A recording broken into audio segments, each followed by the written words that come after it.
Assalamualaikum warahmatullahi wabarakatuh. Perkenalkan, saya Nur Syamsia Dila dari kelas 4A dan 4 akuntansi PP 171102/2009. Di sini saya akan menjelaskan proposal penelitian dengan judul penelitian pengaruh perkuliahan online terhadap tingkat pemahaman pada mata kuliah dasar-dasar akuntansi pada mahasiswa jurusan akuntansi Politeknik Negeri Bandung. Selamat menyaksikan. Saat ini Indonesia sedang dihadapi revolusi industri yang keempat yang dikenal dengan revolusi industri 4.0, yang mana era ini berkembang begitu pesat sehingga semua aspek kehidupan pun terdampak, tak terkecuali dunia pendidikan, sehingga pendidikan pun harus berbasis teknologi yang dikenal dengan pembelajaran elektronik atau e-learning. Namun saat ini e-learning itu harus diimplementasikan karena dunia sedang terkena wabah virus corona, yang mana termasuk Indonesia. Virus ini penyebarannya begitu cepat sehingga pemerintah membuat berbagai kebijakan untuk menghentikan atau memutus mata rantai penyebaran virus ini. Sehingga untuk menghindari perkumpulan, semua pekerjaan pun dilakukan dari rumah atau work from home. Begitu juga dengan proses belajar mengajar yang mana dilakukan dari rumah, yaitu dengan online atau dikenal dengan e-learning. Oleh sebab itu, Politeknik Negeri Padang, khususnya jurusan akuntansi, sebelumnya sudah menggunakan e-learning, namun sekarang harus menggunakan e-learning dalam proses belajar mengajar. Namun perlu diketahui berbagai hambatan dalam perkuliahan online, baik itu hambatan jaringan, lokasi, dan yang lainnya, yang mana akan berdampak terhadap tingkat pemahaman, terutama mahasiswa baru. Mahasiswa baru merupakan mahasiswa yang baru lulus dari sekolah menengah atas atau SMA, yang mana sebelumnya pembelajarannya dilakukan secara tatap muka, sehingga belum mengenal sistem pembelajaran online ini, sehingga bisa dikatakan gagap teknologi. Nah, itu akan terpengaruh terhadap proses belajar dan akan berdampak terhadap tingkat pemahaman. Tingkat pemahaman ini merupakan tujuan yang diharapkan tercapai dalam dunia pendidikan. Nah, banyaknya keluhan dan hambatan dalam proses pembelajaran online ini atau perkuliahan online ini pada mahasiswa Politeknik Negeri Padang, khususnya mahasiswa baru jurusan akuntansi, yang mana terutama pada mata kuliah dasar-dasar akuntansi. Nah, mata kuliah dasar-dasar akuntansi merupakan mata kuliah yang wajib diambil oleh mahasiswa baru, baik prodi D4 maupun prodi D3. Nah, mata kuliah dasar-dasar akuntansi ini merupakan mata kuliah yang sangat penting karena dijadikan sebagai dasar untuk menjalankan semester kedepannya. Bisa dikatakan ini sebagai fondasi bagi mahasiswa baru. Semakin kokoh fondasinya, maka semakin kuat adalah bangunan yang dibangunnya. Begitu juga dengan ini, semakin kuat konsep dasar-dasar akuntansi bagi mahasiswa baru, maka akan lebih mudah untuk menjalankan perkuliahan pada semester-semester kedepannya. Nah, melalui latar belakang tersebut, maka peneliti mengambil judul pengaruh perkuliahan online terhadap tingkat pemahaman pada mata kuliah dasar-dasar akuntansi mahasiswa jurusan akuntansi Politeknik Negeri Padang. Nah, rumusan dari literatur buku yang telah dibaca, maka rumusan masalah dalam penelitian ini yang mana bagaimana tingkat pemahaman mahasiswa pada mata kuliah dasar akuntansi dalam proses perkuliahan online.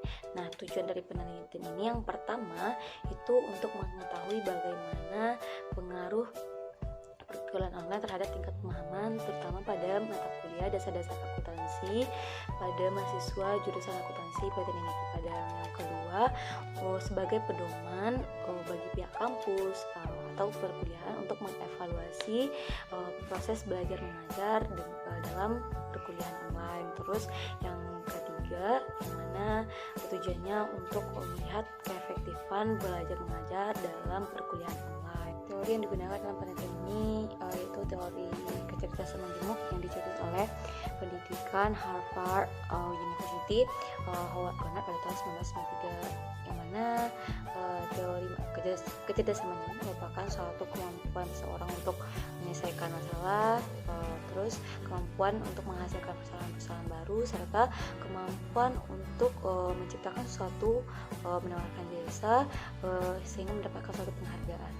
Selanjutnya adalah penelitian terdahulu dari 11 peneliti yang mana mana terdapat 3 penelitian yang mendekati penelitian ini. Yang pertama, penelitian yang dilakukan oleh Made dan kakak pada tahun 2020 dengan judul penelitian pengaruh metode kuliah online terhadap tingkat pemahaman pada materi kuliah hukum investasi pada mahasiswa Universitas Teknologi Indonesia, dan yang mana menggunakan metode quasi eksperimen pre-post test design, yang mana hasilnya tingkat pemahaman pada perkuliahan online itu masih dalam kategori baik pada mata kuliah ini.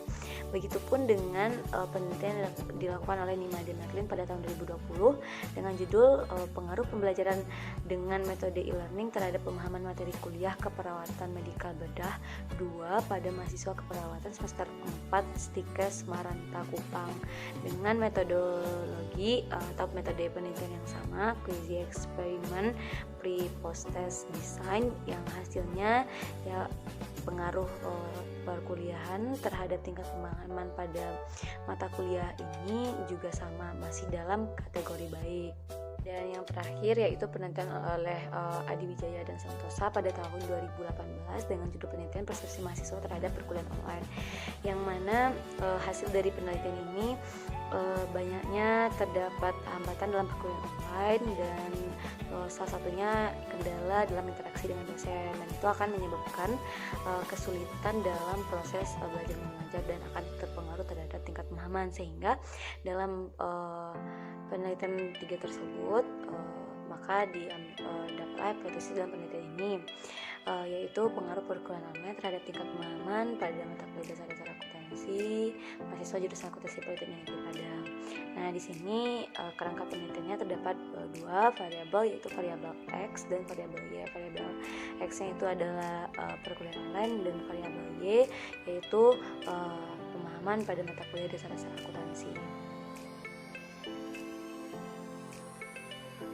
Populasi dan sampel. Nah, populasi dari penelitiannya itu mahasiswa baru jurusan akuntansi Politeknik Padang baik prodi dan Padang dan 3 dengan jumlahnya 7 lokal, masing-masingnya 30 orang, itu 210. Sampelnya itu sebanyak 68 orang. Nah, teknik pengumpulan datanya dalam penelitian ini yaitu menggunakan kuesioner yang dilakukan dengan Google Form yang dikirim ke online.